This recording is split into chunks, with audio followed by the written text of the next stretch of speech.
Bonjour à toutes et à tous, apprentis hackeuses et apprentis hackers. En ce dernier mois de 2023, on va faire une machine, on va essayer de hacker une machine facile de Hack the Box, et ça va pas mal parler de l'OWASP. Et donc du coup, notre hackeuse du mois qui illustre cette vidéo est Sandra. Donc Sandra qui a une chaîne YouTube type lifestyle machin, le truc qui parle aux jeunes. Et dans toutes ces vidéos, il y en a donc beaucoup sur la cyber, et notamment celle-ci qui parle du top 10 de l'OWASP 2021. Et donc elle aborde les 10 plus grosses vulnérabilités web qu'on trouve en ce moment, XXE, Broken Access Control, Security Misconfiguration, etc. Je mettrai de toute façon le lien de ces vidéos en commentaire. Et du coup la machine que j'ai choisie pour ce mois-ci, c'est Stalker sur Hack the Box. Et la machine Stalker permet donc de s'entraîner à exploiter des vulnérabilités WASP, puisqu'on va en exploiter pas une mais deux durant le chemin à parcourir sur cette machine. C'est pour ça qu'elle est intéressante et elle est plutôt réaliste, hein. Ça va pas être... parce que mon jeu de mots ce mois-ci pour le titre de la vidéo, c'est Stalker, stocker de toquer aux portes d'une machine pour qu'elle nous laisse entrer.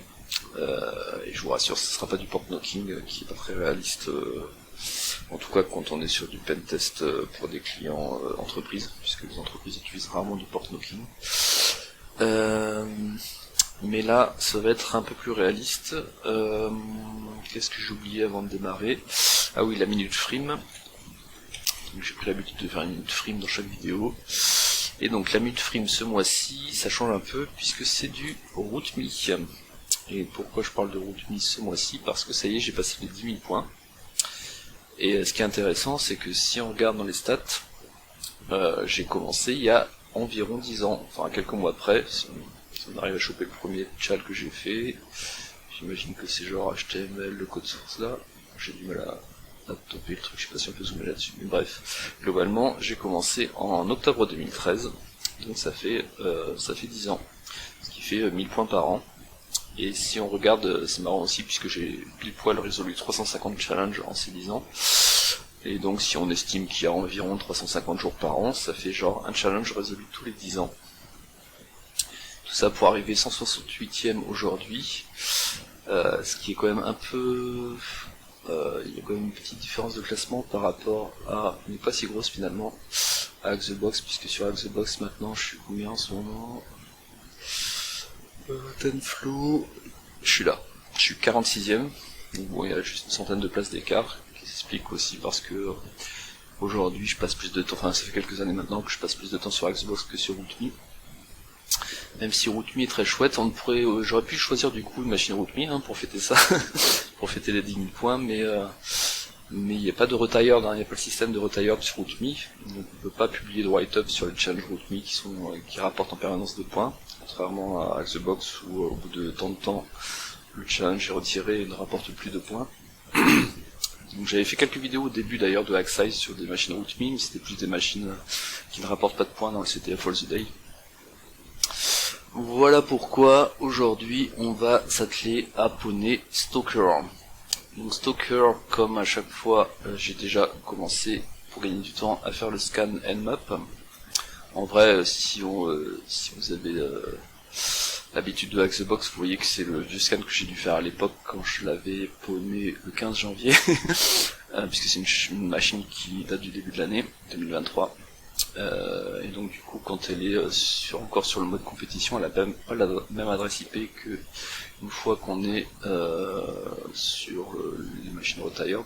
D'ailleurs je vais retourner dessus pour que vous voyez l'IP. Donc nous aujourd'hui l'IP qu'on attaque c'est la 10.10.11.196. Alors allons-y, attaquons-la. Donc première chose qu'on peut identifier avec le scan Nmap, donc les deux ports classiques, SSH 80, avec la version du SSH, on peut en déduire que c'est probablement une Ubuntu 20.04 focale en cible. Et on peut voir avec le port 80 que cette machine a un nom d'hôte. Donc j'ai déjà ajouté le nom d'hôte dans le TC host, hein, comme à chaque fois, je vais pas refaire. Et ce qui est intéressant aussi, c'est de regarder un peu à quoi ressemble la cible. Hein. Donc aujourd'hui on va essayer de compromettre ce serveur, donc enfin en tout cas le ou les serveurs qu'il y a derrière ce site web. Un site web donc de produits pour la maison, déco. Ok, donc on va d'abord regarder s'il n'y a pas des sous-domaines par hasard. C'est quand même une étape qu'on fait assez souvent, donc je vais pas détailler. L'idée c'est de voir si il y a d'autres sous-domaines que juste stocker.htv. Et là on voit assez rapidement que il y a le sous-domaine dev. Et donc ça donne envie d'aller voir. Pourquoi ça donne envie d'aller voir? Parce que souvent les sites, quand ils sont dans l'environnement de dev, ils ont moins de sécurité que dans l'environnement de prod. Donc c'est plus intéressant d'attaquer le site web en développement. Mais là, quand on va sur le site de dev, on tombe sur un login mot de passe. Et si on fait admin, on se fait jeter. Ok. Alors qu'est-ce qu'on peut savoir d'autre? Alors déjà ce qu'on va faire, c'est qu'on va l'attaquer depuis Burp, que j'ai déjà lancé aussi en amont. Donc on a Burp ici, on a même des choses ici que je vais écrire. Qui doit être le lancement du truc, du navigateur, tac. Et donc si je vais sur Dev Stalker, on tombe sur la même chose, donc je vais tester, je sais pas, Lisbeth passe. Ça ne passe pas, et pourquoi j'ai testé quand même, c'était pour récupérer la requête, à quoi elle ressemble. Quand on fait un login mot de passe, assez classique, un post username password, et en termes de tech stack, comme on dit, il y a une chose intéressante, c'est qu'il y a du Xpower by Express. Alors Express, je pense qu'on a déjà fait des machines out of the box avec du Express, donc globalement c'est un framework pour du Node.js, very minimal and flexible comme il dit souvent, et qui supporte donc du web et des applications mobiles. Et dans notre cas, ce qui est intéressant du coup, c'est que en général, le Express, donc le framework Express, derrière c'est du NoSQL, le backend. Et du coup, NoSQL, c'est globalement une famille de systèmes de gestion de bases de données qui s'écarte un peu du classique des bases relationnelles. Donc c'est pas vraiment... beaucoup de gens disent que c'est du not only SQL, mais il y a débat sur le sujet. En tout cas nous, ce qui nous intéresse d'un point de vue offensif, c'est que vu que c'est du NoSQL probablement derrière, les tentatives de bypass d'injection donc seront pas des injections SQL mais des injections NoSQL. Et du coup, qui dit injection, dit la fameuse top 10 de l'OWASP. Donc là, il y a un lien avec la vidéo de Sandra dont je parlais au début. Ok, on peut aussi, je l'ai pas fait, lancer une énumération des directories web pour voir si on tombe sur des choses intéressantes. Mais normalement, ça ne nous fait pas trop avancer sur cette cible. Et on peut faire la même chose sur la cible dev et pas sur la cible en prod. Mais pareil, ça donne pas trop d'infos. Donc je passe. Je passe. Donc, une fois qu'on a envie de tester des injections NoSQL, je fais un CTRL-R, CTRL-SHIFT-R, donc je prends la requête d'authentification, et je vais jouer un peu avec ça, voir si je peux pas injecter du NoSQL. Donc, contrairement au SQL, le NoSQL, ça a tendance à être en JSON.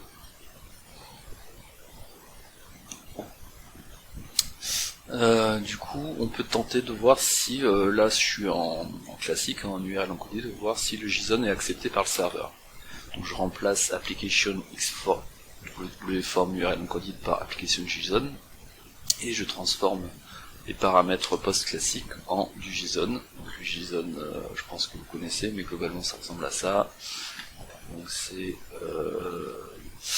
on appelle ça le nom de l'argument, et au lieu de égal c'est un 2 points, et derrière il y a le mot de passe, enfin le username ici, ensuite c'est virgule, password, ça pareil je pense qu'on a déjà fait sur Access quand même, du JSON, c'est assez fréquent aujourd'hui sur les cibles. Et là je balance, et on voit que ça le perturbe pas trop, donc il accepte bien aussi le format JSON. Ok, donc si je reviens, maintenant que j'ai vu ça, on va essayer des injections NoSQL. Donc il y a une pléthore de, enfin il y a comme souvent, il y a beaucoup de word lists sur internet, hein, de listes de payloads, de charges utiles qu'on peut injecter dans le burp pour aller taper des injections. Du coup là, comme c'est la plus classique qui passe, je vais directement la tenter. Donc globalement, ouais, on va le faire à la main. Donc l'idée c'est que au lieu de mettre juste username Lisbeth, je vais rajouter un champ, si je puis dire, qui va s'appeler $ne, deux points. Et en fait, $ne ça veut dire not equal. Donc au lieu de chercher Lisbeth, je cherche quelque chose qui n'est pas égal à Lisbeth. Donc après Lisbeth ça pourrait exister sur la cible, donc si on veut vraiment, on met un truc n'importe quoi pour être vraiment sûr que ça n'existe pas sur la cible. Et derrière sur le password, je fais la même chose, puisque si je lui dis que je veux quelque chose qui soit pas n'importe quoi, qui n'a pas pour mot de passe Lisbeth, et ben si c'est mal codé sur l'application web, on va pouvoir faire une injection NoSQL. Donc not equal Lisbeth pass, et je ferme ça puisque c'est du coup un champ en plus, enfin un sous-champ, je sais pas exactement la terminologie NoSQL. Voyons voir si je me suis pas loupé et si ça passe. On voit qu'on est redirigé vers stock. Et du coup, une chose importante, c'est que là on a un cookie. Et si je reviens sur la première requête où on a tapé donc un login mot de passe qui est faux, on avait aussi un cookie. Donc, a priori, l'application, même quand on n'est pas authentifié, on a un cookie de session, et donc l'authentification va simplement modifier nos droits sur la session. Et c'est pour ça normalement que si je fais entrer ou un refresh sur la session en cours, comme la session a changé de droit avec notre injection NoSQL, maintenant elle est authentifiée. Donc quand on a fait cette injection NoSQL ici, elle est où Peter, ici, eh bien il nous a redirigé, mais derrière il a modifié l'état de la session, même si c'est pas spécialement visible dans sa réponse. Et donc parfait, on a passé l'authentification, outrepassé l'authentification, on est maintenant authentifié sur ce site web qui vend des choses pour la maison. Donc à partir de là, on peut voir que je peux ajouter une hache à mon panier. C'est bien, je peux voir mon panier, enfin mon chariot, regarde, et je peux acheter, enfin je peux commander, d'ailleurs il me demande pas d'argent, c'est bien, c'est gratuit, et une fois que j'ai commandé, j'ai des détails, quand je clique here, j'ai des détails dans un PDF, donc ça me génère un PDF avec les détails, enfin la facture en gros, de ma commande. Donc tout ça nous fait penser à quoi alors pour les aficionados de cette chaîne, on a déjà fait une machine comme ça, où il y avait de la génération de PDF, et on avait déjà fait du coup à ce moment-là un check qui est de télécharger le PDF sur son disque dur et de regarder ses métadonnées. Donc allons-y, challenge hack the box. On est sur Stalker.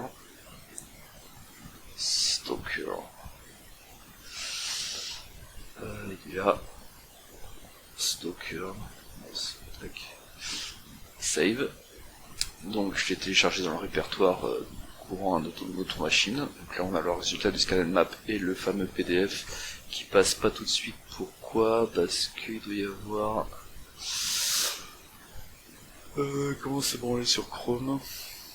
Il doit y avoir le truc de download ici qui me dit... Ah oui, quand c'est du HTTP il est pas content. Je fais vas-y, t'inquiète, j'ai pas peur, ok. Voilà, donc là on a son PDF, et donc si je fais un exif tool pour voir les métadonnées de ce PDF, on voit que c'est produit par Skia PDF M108. Et Skia PDF M108, c'est donc un générateur de PDF assez courant.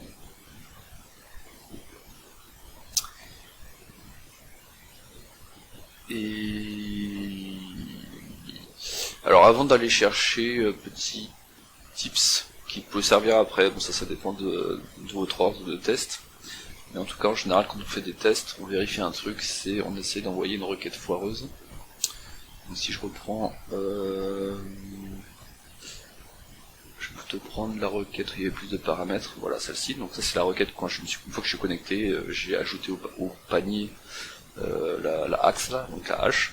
Donc ça m'a, pour ajouter la hache au panier, c'était cette requête. Et si je joue avec cette requête et que j'enlève un paramètre, enfin une valeur de paramètre, on voit qu'en face l'application c'est pas gérer ça, et comme c'est du dev, puisqu'on cible le dev, je rappelle on n'est pas sur la prod, et bien ils ont pas enlevé le debug, et du coup ça nous permet de récupérer le répertoire où tourne l'application. C'est dans sage var le dev.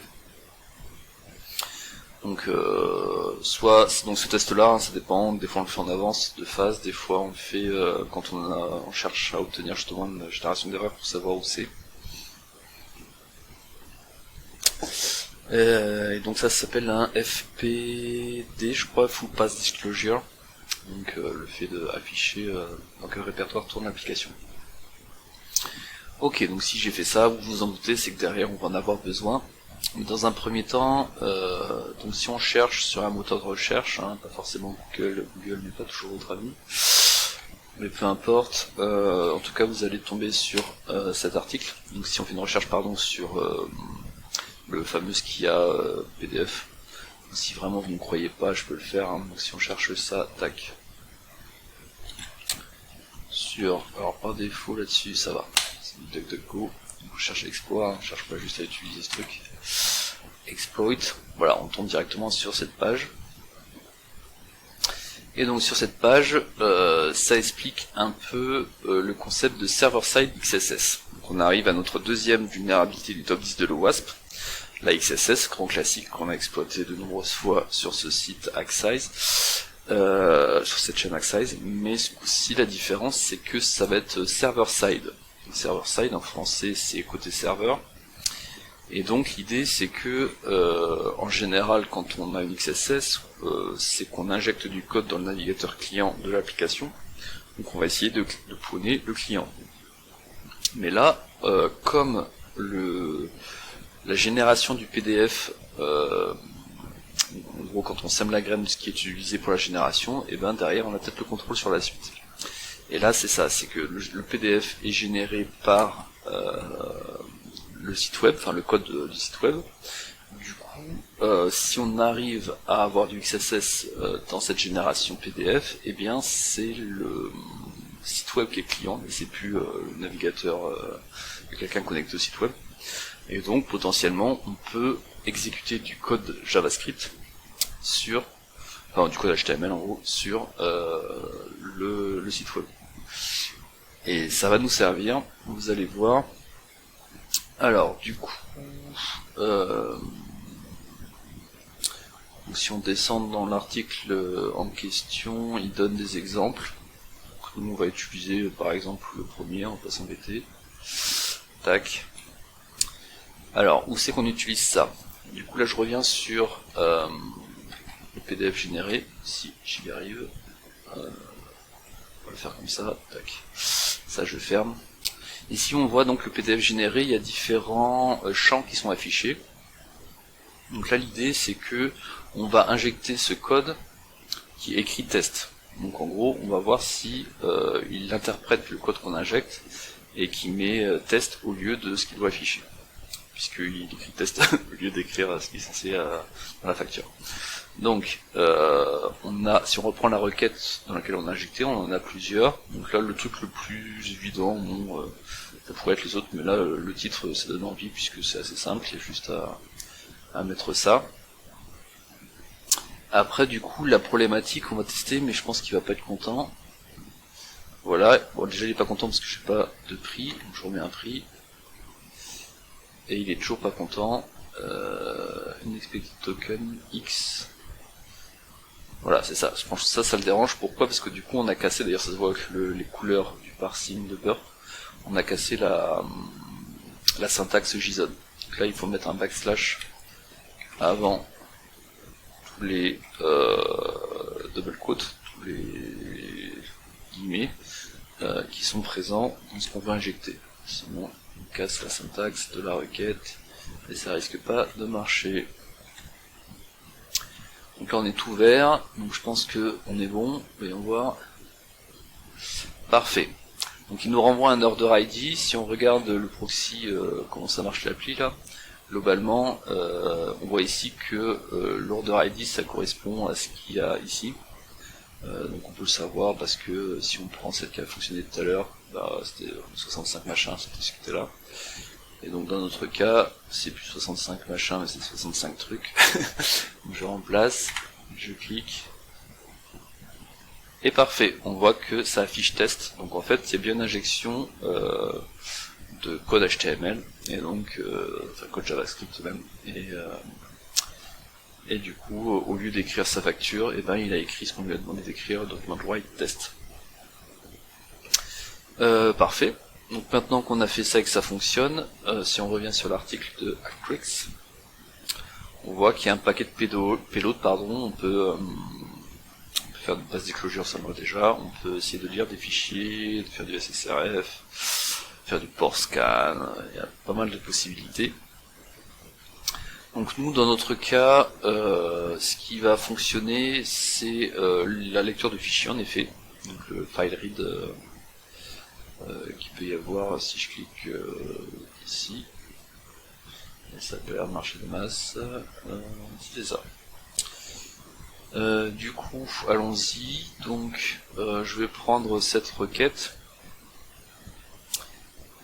et je vais la balancer. Alors du coup, il y a pas mal de modifs à faire.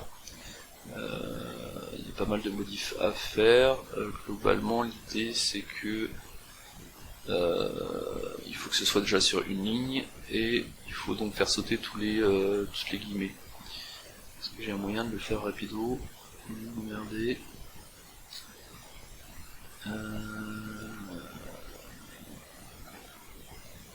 Non, je n'ai pas prévu ça. Bon, bah allons-y, je vais faire à la main, tac tac. Donc je crache ça ici et j'enlève tous les retours à la ligne.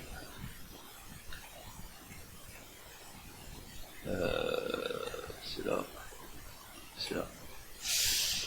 Ok, je pense qu'on est pas mal.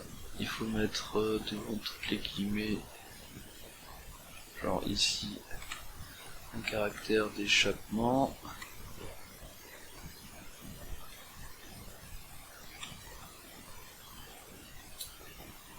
Et ma foi, ça doit être pas mal, voyons voir.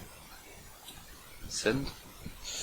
Il me génère un nouveau PDF. Allons voir ce nouveau PDF. Et ben, c'est un fail.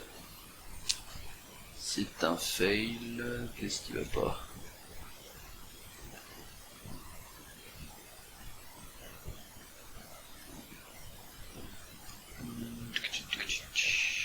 Title de points, bordel.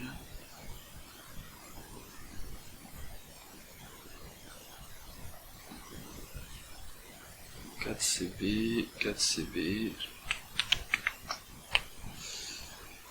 Là, chaud, je vois pas ce qui le dérange.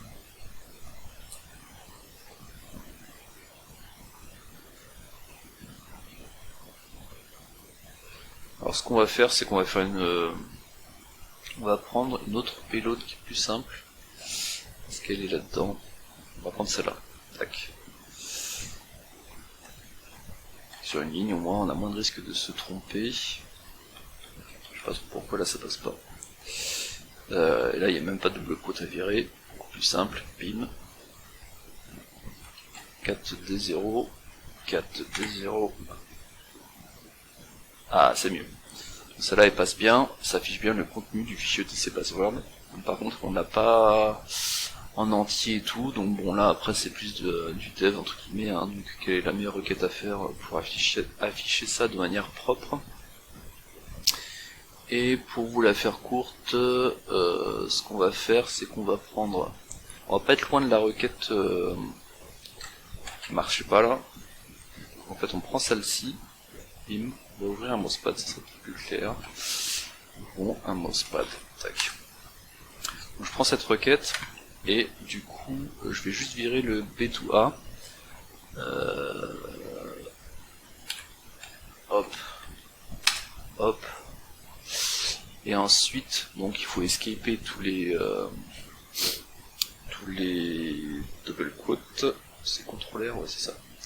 Donc, je prends le double quote et je remplace par un escape double quote. Et pas un replace all, replace ça suffit.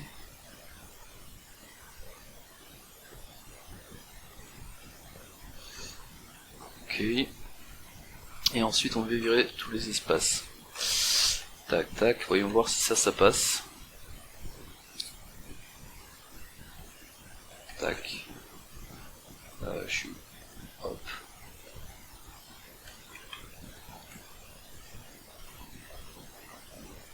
« 4D5. Hop. 4D5. C'est mieux.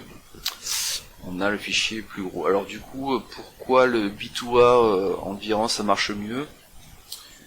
Je suis pas trop sûr de savoir en vrai. Un truc qu'il aime pas avec le B2A.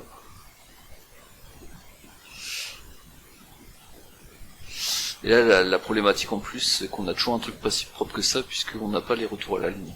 On voit que tous les utilisateurs sont coulés en une seule ligne. Donc, au final, la payload qui est trop classe, c'est celle-ci. Tac. Donc elle est assez proche, hein. Mais ça joue avec les iframes. Et donc si on fait une iframe avec un width machin, enfin une largeur hauteur de 100%, toujours sur le TC Password, on lance ça, et cette payload là, elle est toute belle, toute jolie normalement. Voilà, parfait, on a le fichier avec les retours à la ligne, donc c'est quand même beaucoup plus lisible. Parfait, du coup, si vous vous souvenez bien, là le fichier qui peut nous intéresser c'est le code source du site, hein. Bon, ça c'est pas très bien, pas très surprenant, mais c'est ça qui est intéressant, c'est comme on avait fait le full pass disclosure, donc du coup c'est comme ça qu'on sait où est le code source ce site web .js. Donc c'est en var www.dev, et donc on va afficher l'index, hein, donc le démarrage, la page de démarrage, la page d'accueil, voilà, cherchez le mot. Donc, le plus simple, c'est que je vous pompe direct la payload là. Mieux que vous me voyez taper pas en 3 plombes.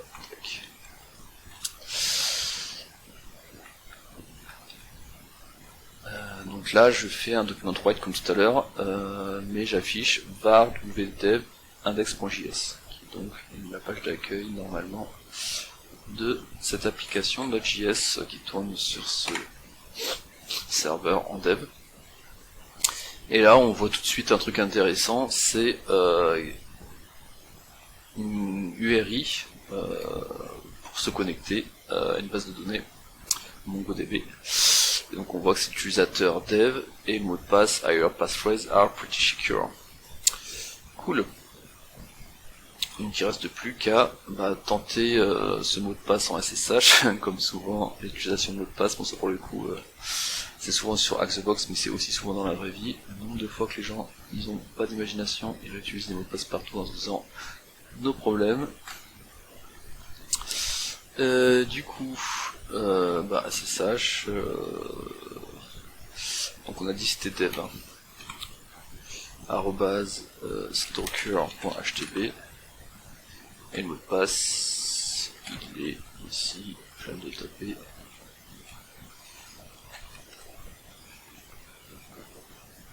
Ça ne passe pas parce que je suis parti sur dev, on n'a même pas vérifié si l'utilisateur dev existe. Et non, l'utilisateur dev n'existe pas. Qu'est-ce qu'on a comme user avec un bash? On a Angoose, et c'est à peu près tout. Et le root. Le root, il a rarement les droits en SSH. Donc testons plutôt avec Angoose. Angoose, je sais pas comment on prononce.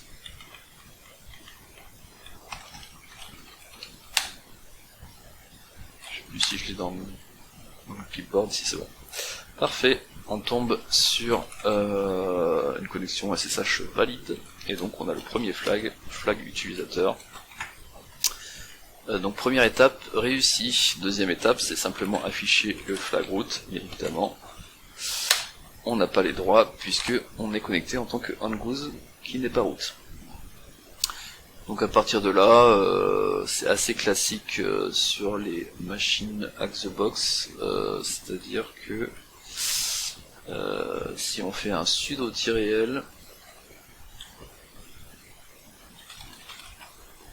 et qu'on retape le mot de passe de Angoose, oups, je l'avais plus dans le cache, je reviens dessus, et là. Parfait. On voit qu'il a le droit de faire un user bin node, quelque chose, et des scripts JavaScript. Du coup, donc, il y a des gens qui râlent parce qu'ils disent ouais, s'il y a trop de machines Xbox, c'est tout le temps du sudo. Et bon, après ça, c'est chacun libre d'avoir son opinion. Mais dans la vraie vie, ce qui est assez marrant, c'est que finalement, c'est une fois qu'on a compromis un compte utilisateur, en général, on a juste à faire sudo-Thierry parce que le compte en question a le droit d'être root sans rien faire de plus, quoi. Donc là, c'est un peu plus compliqué puisqu'il peut pas être root directement, il peut juste exécuter des scripts JavaScript présents dans ce répertoire. Donc je rappelle, bon, je pense que vous le savez, c'est un peu connu même par le grand public. Donc JavaScript, c'est un langage de programmation de script qui est principalement employé dans les pages web interactives et donc dans tout ce qui est application web. Et donc qui dit code, faut pas oublier que c'est pas uniquement le code qui est exécuté dans le navigateur, quand c'est une .js c'est simplement du code, et donc qui dit exécution de code dit je peux exécuter du code root. Après du coup, si on regarde user local script, on voit qu'il n'y a que root qui peut modifier. C'est pas si simple que ça, je peux pas directement modifier un script dans ce répertoire pour l'exécuter. Mais la grosse faille qui pop assez vite, quand on a l'habitude du sudo, c'est l'étoile ici, le wildcard, qui est évidemment une grosse erreur, puisque qui dit wildcard dit on peut mettre ce qu'on veut là-dedans. Et du coup, qu'est-ce qu'on va mettre? Eh bien, on va mettre notre script. Donc on va aller dans dev.shm, donc la mémoire swap de ce serveur Linux. On va créer un script JavaScript, qu'on va appeler lisbeth.js. Là-dedans, on va foutre du code Node.js qui va être simplement ceci. Tac, lisbeth. Donc globalement, j'exécute une commande système qui va simplement copier le bin bash dans le répertoire temporaire, qui va lui donner, qui va donner le propriétaire root à ce binaire, à ce bash, et ensuite je lui donne les droits pour que n'importe qui puisse jouer avec ça.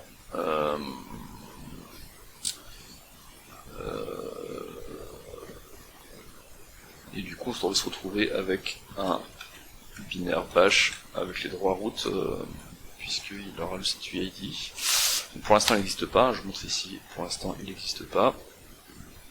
J'ai juste à faire le fameux sudo qui est ici, donc je fais sudo, donc la commande que j'ai le droit de faire, et du coup je remplace l'étoile par quoi? Par simplement point slash, je remonte d'un cran, point slash, je remonte de 2 crans, point slash, je remonte de 3 crans, et là je vais dans mon répertoire, on va dire 1, 2, 3, je suis à la racine, donc je vais dans dev shm lisbeth.js, et du coup normalement il va remonter et aller taper mon lisbeth.js. Et donc si je refais temp lisbeth, ce coup-ci il existe, et il existe en plus avec les droits temp lisbeth StuID. Et donc j'ai plus qu'à faire slash temp lisbeth-p pour préserver les droits, et bim, j'ai un shell root, je peux aller dans slash root, et je peux faire un 4 root i-c4, on s'en fout un peu parce que normalement les flags sont aléatoires. Mais voilà, on a compromis intégralement cette machine Linux, on est root.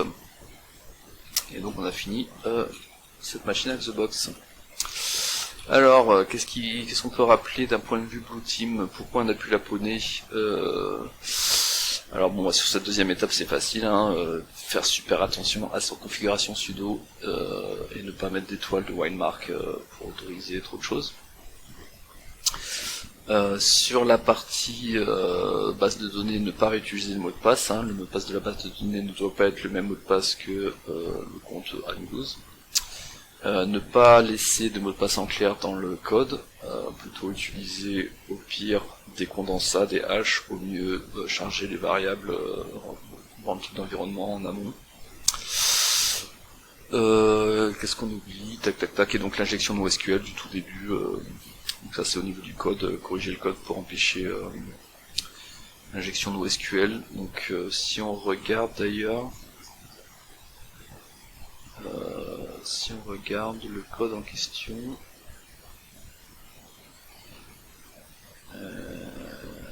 puisque maintenant qu'on est root, on doit avoir accès à tout, var dev.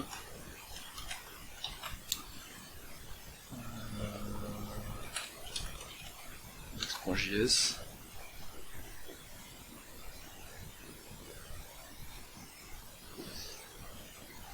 Allez, où l'autente? Tac.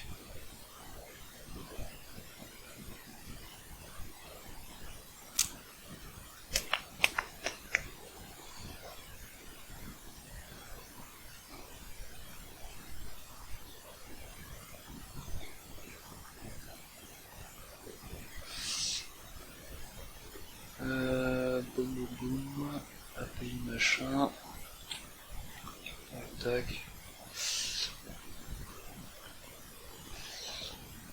Voilà, il a compte username, password, reg body, if, différents username, autant de sauf direct